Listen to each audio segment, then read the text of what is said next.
अस्सलामुअलैकुम नाज़रीन, हमारी सोते इंसाफ न्यूज़ माया मुनीर हुसैन। सकरन खां कासिम खास केली जी रिपोर्ट मूजिब सकरन जे बेहतरीन शायर ऐं सहाफ़ी मुनीर कमाल गज़ाली सां रिहाण रचाई वई। सिंध जागिरता फोरम पारां सकरन जे चइनि ज़बाननि जे शायर ऐं बेहतरीन सहाफ़ी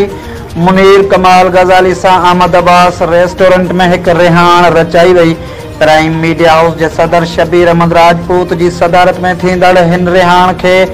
फोरम के अगवान हुसैन बख्श कीरियो, नेशनल प्रेस क्लब के सदर गुलाम कादिर चांडियो, PTI के ज़िलाई अगवान निसार अहमद परयाड़, आबादगार तंजीम सिंध के अगवान रज़ा मोहम्मद चांडियो, जमायत इस्लामी के कंवर राशिद मुकर्रम, इंसान दोस्त फोरम के नूरदीन कीरियो, सिंध सुजाग के अगवान मजीद अब्बासी, शहरी इतिहाद सकरन के सरपरस्त आला सैयद एहसान अली शाह, सदर मोहम्मद मुराद खानजादो, STP अगवान अयूब खोसो, अब्दुल कादिर जीलानी, कालम नगार सहाफ़ी काजी जावेद सनाई, समाजी अगवान जावेद अली सुमरो, न्याज लाशारी, हिम्मत जानी खास केली, कामरेड कुर्बान कीरियो, खैर मोहम्मद लाखो, एजाज अली कीरियो, बियन मुनीर कमाल जी